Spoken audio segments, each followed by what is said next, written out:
और सब ज़ाहिर है फंडामेंटल रीजंस अपनी जगह पर है, एक सेंटिमेंट अपनी जगह पर है, सब पर बात करेंगे, मगर उससे सबसे ज़्यादा जो तनकीद हो रही है वो स्पेकुलेशन है। आपको सेनेट की कायमा कमेटी हो, नेशनल असेंबली हो, वहाँ पर भी इन सवालात का सामना करना पड़ा कि स्टेट बैंक इंटरवीन नहीं कर रहा है, कमर्शियल बैंक्स ने भी और फिर एक्सचेंज कंपनीज ने भी स्पेकुलेशन भी की, मैनिपुलेट भी किया, 12-12 रुपये का ओपन मार्केट और जो इंटर बैंक है उसका फ़र्क आ गया।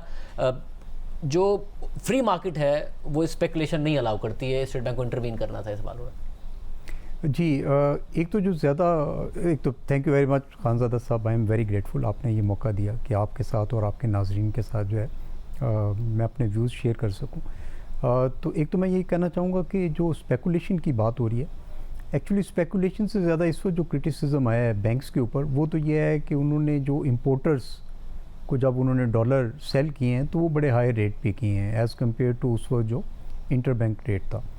और सेकंड जो क्रिटिसिज्म है वो ये है कि एक्सचेंज कंपनीज़ ने जो है वो they have not played by the rules, और इसलिए कर्व में और इंटर बैंक में जो डिफरेंस है वो बहुत सब्सटेंशली ज़्यादा हो गया। तो टू स्टार्ट विद, एक तो ये कि देखिए हमने पिछले काफ़ी अर्से से अपनी monitoring both on banks and exchange companies खासी टाइटन की हुई है, और उसके नतीजे में हम इन्फोर्समेंट एक्शंस भी टाइम टू टाइम लेते रहे हैं। अभी फ्यू डेज़ बैक हमने एक्सचेंज कंपनीज़ के कुछ ब्रांचेस के जो है ऑपरेशन जो है वो सस्पेंड किए थे, उससे पहले भी हमने सस्पेंड किए थे, जहाँ पे हमने ये देखा कि एक्सचेंज कंपनीज़ कुछ इस किस्म की प्रैक्टिसेस में इंगेज हैं जो डिज़ायरेबल नहीं है। मगर उससे पहले जब आपने कार्रवाई की तो रेगुलेटर का एक ज़ाहिर डर होता है कि रेगुलेटर कार्रवाई करेगा, उसके बाद हुआ ये कि 12 रुपये का फ़र्क आ गया। एक दफ़ा 220 का था, 232 का ओपन मार्केट में था और मिल भी नहीं रहा था। और ऐसा नहीं है कि पाकिस्तानी कोई जोक दर जोक जा रहे थे लेने के लिए डॉलर, उसके बावजूद नहीं मिल रहा था, जिनको सफ़र करना था उन्हें भी नहीं मिल रहा था।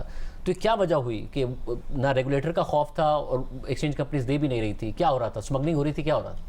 जी, एक तो ये हुआ कि एक्सचेंज कंपनीज़ के पास जो इनफ्लोज आते हैं, जो वो डॉलर्स बाय करती हैं, डॉलर्स या अदर फॉरेन करेंसीज बाय करती हैं इंडिविजुअल से, वो भी कुछ कम हो गया।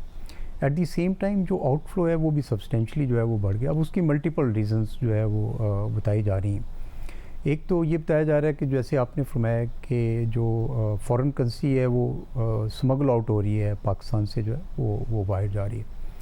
सेकेंडली ये भी कि अभी जब ये फ्लड्स वगैरह आए हैं तो उसके नतीजे में वेजिटेबल्स की प्राइसेस यकदम बढ़ी हैं, तो काफ़ी सब्सटेंशियल क्वांटिटी में वेजिटेबल्स जो है वो इंपोर्ट हुई हैं from our some neighbouring countries, और उनकी पेमेंट भी जो है वो कैश डॉलर्स में हुई है, और वो कैश डॉलर्स भी जो है या ओपन मार्केट से परचेज़ किए गए हैं या कर्व से परचेज़ किए गए। इन एडिशन टू दैट एक और भी जो इम्पोर्टेंट चीज़ है वो ये है कि इस जब इतनी वॉलेटिलिटी होती है तो लोग आमतौर पे कोशिश करते हैं कि वो अपनी फॉर एग्जांपल सेविंग्स को जो है वो कन्वर्ट कर लें, और पाकिस्तान में कानून जो है वो ये इजाज़त देता है हर एक को कि अगर वो चाहता है तो up to a certain quantity वो डॉलर्स जो है वो परचेज़ कर सकता है। तो जब सप्लाई जो है वो कुछ कम हो जाएगी और डिमांड बढ़ जाएगी तो उसका इफेक्ट ऑफ कोर्स जो है वो प्राइसेस पे मगर बहुत ज़्यादा फ्लक्चुएट किया है। जैसे IMF की उम्मीद आई तो पहले 240 पर गया, फिर 212-13 पर आ गया, और उसके बाद आज एक दफ़ा फिर 240 के आसपास खड़ा हुआ है। इतनी फ्लक्चुएशंस हैं, हम देख रहे हैं ग्लोबल मार्केट में ज़ाहिर है करेंसीज फ्लक्चुएट कर रही हैं, मगर पाकिस्तान की करेंसी बहुत ज़्यादा फ्लक्चुएट कर रही है, रीजनल करेंसीज में भी सबसे ज़्यादा फ्लक्चुएट कर रही है। जब IMF का प्रोग्राम बहाल हो गया, गवर्नमेंट बार बार कह रही है कि डिफ़ॉल्ट का ख़तरा नहीं है, तो क्या ऐसी अनसर्टेनिटीज़ हैं? क्या जो फंडामेंटल्स हैं वो अभी भी इकॉनमी के इतने वीक हैं, पैसे जो कमिट हुए थे वो नहीं आए, रिजर्व गिर रहे हैं? आज भी जो रिपोर्ट आई है उसके मुताबिक भी कोई 27 करोड़ डॉलर्स रिजर्व पाकिस्तान के गिर गए हैं। जी बिल्कुल, वो आप ठीक कह रहे हैं। ड्यूरिंग दी वीक जो है वो हमें कुछ डेट की रीपेमेंट्स करनी पड़ी, जिसकी वजह से जो है वो कुछ रिजर्व्स जो है वो हमारे और डिक्लाइन हुए। देखिए जो फंडामेंटल्स हैं वो तो डे बाय डे चेंज नहीं होते, तो फंडामेंटल्स एक्चुअली जो लॉन्ग रन मूवमेंट है एक्सचेंज की उसको डिटरमिन करते हैं। जो मार्केट में डे बाय डे वॉलेटिलिटी होती है वो ज़्यादा सेंटिमेंट्स ड्रिवन होती है, और सेकेंडली वो आउटलुक के ऊपर जो है वो ड्राइव करती है। जैसे आपने फरमाया कि पहले भी PKR जो है वो तकरीबन 240 के करीब पहुंच गया था। उसके बाद जब एक अच्छी खबर आई कि IMF के साथ जो पाकिस्तान का एग्रीमेंट है वो इन प्लेस है, और पाकिस्तान ने जो रिक्वायर्ड फाइनेंसिंग जो अरेंज करनी थी वो उन्होंने कर लिया, तो बड़ी तेज़ी से अप्रिशिएट हुआ, और तकरीबन 26 रुपये की अप्रिसिएशन हमने देखी तकरीबन 2 वीक्स में, और 214 रुपये के ऊपर जो है वो 214 तक आ गया। उसके बाद फिर जो है वो कुछ देर वहीं पे उसने स्टे किया, और उसके बाद फिर दोबारा से जो है वो डेप्रिसिएशन जो है वो होना शुरू हो गया। उसकी जो मेन रीज़न है वो ये है कि जो इकोनॉमिक अनसर्टेनिटी वो हमने देखा है वो थोड़ी सी जो है वो बढ़ रही है, स्पेशली फ्लड्स की वजह से। जो मार्केट है और जो दूसरे लोग भी जो देख रहे हैं वो इस वक्त थोड़े से अनसर्टन है कि इस फ्लड का इम्पैक्ट जो है वो हमारे फिस्कल अकाउंट्स पे क्या होगा, हमारे करंट अकाउंट पे क्या होगा। और ऑफ कोर्स जनरल एक्सपेक्टेशन ये है कि हमारा करंट अकाउंट डेफिसिट जो पहले हमारी एक्सपेक्टेशन थी उससे कुछ जो है ज़्यादा बढ़ेगा।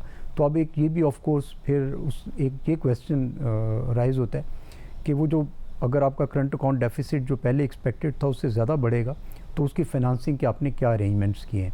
मेरा अपना ख्याल ये है कि as soon as this economic uncertainty is taken care of तो सिचुएशन जो है वो बेहतर हो जाएगी। जैसे आपने आज देखा है कि आज कुछ ख़बरें आई हैं कि पाकिस्तान ने एशियन डेवलपमेंट बैंक से, वर्ल्ड बैंक से और Asian infrastructure and investment bank से जो है एडिशनल फाइनेंसिंग जो है वो अरेंज किया। तो I think it should have it's positive impact on the market going. जैसे आप कह रहे हैं कि आहिस्ता आहिस्ता सूरत हाल में स्टेबिलिटी आएगी, मगर मसला ये है कि ज़ाहिर है फ्लड्स की वजह से जो एक सेंटीमेंट ख़राब हुआ वो अपनी जगह पर हुआ, फंडामेंटल्स भी चेंज होते हैं उससे। मगर अगर फ्लड्स ना भी होते तो जो स्टेट बैंक के भी कायम मकाम गवर्नर ने कहा था, फाइनेंस मिनिस्टर भी कहते हैं कि जी हमारे पास फंडिंग का इंतज़ाम है और कोई 30-31 अरब डॉलर भी चाहिए तो 37 अरब डॉलर का इंतज़ाम है, वो भी मटेरियलाइज़ नहीं हुआ। सितंबर के महीने में ज़्यादा पैसे आने थे, IMF के अलावा कहीं से पैसे आते नहीं नज़र आए, एशियन डेवलपमेंट बैंक डिले हो गया, वर्ल्ड बैंक। तो आप कन्विंस्ड हैं कि पाकिस्तान के पास वाकई इस साल का इंतज़ाम है जो एस्टिमेट्स से और स्टेबलाइज़ करेगी सिचुएशन? जी, जो फैंसिंग की इन्फॉर्मेशन एक्चुअली हमें तो गवर्नमेंट से आती है, क्योंकि government actually deals with multilaterals with bilaterals. जो इन्फॉर्मेशन इस वक्त हमारे पास है और ऑफ कोर्स खाली हम नहीं बल्कि देखें IMF भी सेटिस्फाइड था, तभी तो जो है वो स्टाफ लेवल एग्रीमेंट, वरना उसके बगैर जो है वो पॉसिबल ही नहीं था। और उसके बाद बोर्ड ने भी उसकी जो है वो अप्रूवल दे दी। तो एज़ फॉर एज़ जो पिछली फाइनेंसिंग अरेंजमेंट थी वो तो मोर देन इनफ जो है वो कवर थी। एक्चुअली जो 4 बिलियन का एडिशनल फाइनेंसिंग IMF ने इंसिस्ट किया था कि गवर्नमेंट ऑफ पाकिस्तान अरेंज करे, वो was in excess of the required financing, ताकि हमारे जो रिजर्व्स हैं वो बढ़े। तो from that perspective I think कि हम तो वी आर रीजनेबली श्योर कि जो ये गैप है, जो फाइनेंसिंग गैप है वो कवर हो जाएगा इंशाल्लाह। सब तो फिर इस वक्त आपकी बातों से मुझे लग रहा है कि आपको लगता है कि जो स्पेकुलेशन का आंसर है वो बहुत कम है।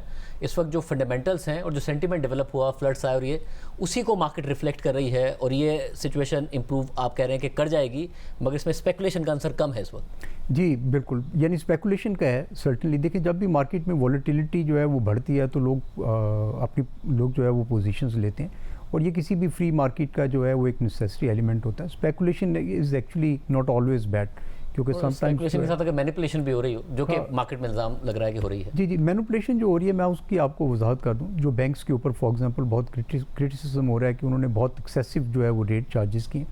देखिए बैंक जो अपना स्प्रेड चार्ज करते हैं किसी भी डील के लिए, वो स्प्रेड भी फंक्शन है वॉलेटिलिटी का। तो एक मार्केट जो स्टेबल है वहाँ पे बैंक जो अपना स्प्रेड चार्ज करेंगे वो रिलेटिवली कम होगा, क्योंकि उनको पता होगा कि फॉर एग्जांपल PKR का रेट मोर और लेस यही रहेगा गोइंग फॉरवर्ड। लेकिन जहाँ पे वॉलेटिलिटी बढ़ जाती है तो अपना रिस्क कवर करने के लिए बैंक फिर अपना स्प्रेड भी जो है वो बढ़ा देते हैं। हैविंग सेड दैट, हमने ऑलरेडी जैसे हमने सेनेट की स्टैंडिंग कमेटी में भी एक्सप्लेन किया और वहाँ बैंक्स भी थे कि हमने बैंक्स की इंस्पेक्शन जो है वो किए हैं और हमने बैंक्स को जो है वो शो कॉज नोटिस भी इशू किए।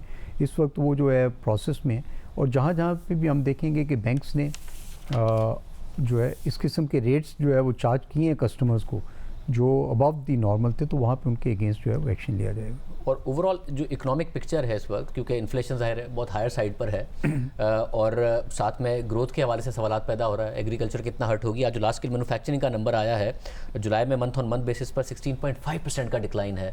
तो जो ग्रोथ के टारगेट्स हैं, इन्फ्लेशन के टारगेट्स हैं, वो सारे के सारे डिस्टर्ब हो गए हैं पाकिस्तान के। जी मेरा ख्याल है कि वो सारे के सारे जो है वो रिकास्ट करने पड़ेंगे।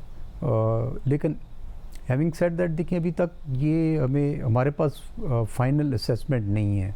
गवर्नमेंट ऑफ पाकिस्तान भी असेसमेंट कर रही है। आई अंडरस्टैंड कि Asian development bank, world bank वो भी अपनी इंडिपेंडेंट असेसमेंट कर रहे हैं और वो होपफुली जो है इन नेक्स्ट फ्यू डेज़ वो असेसमेंट जो है वो कंप्लीट हो जाएगी।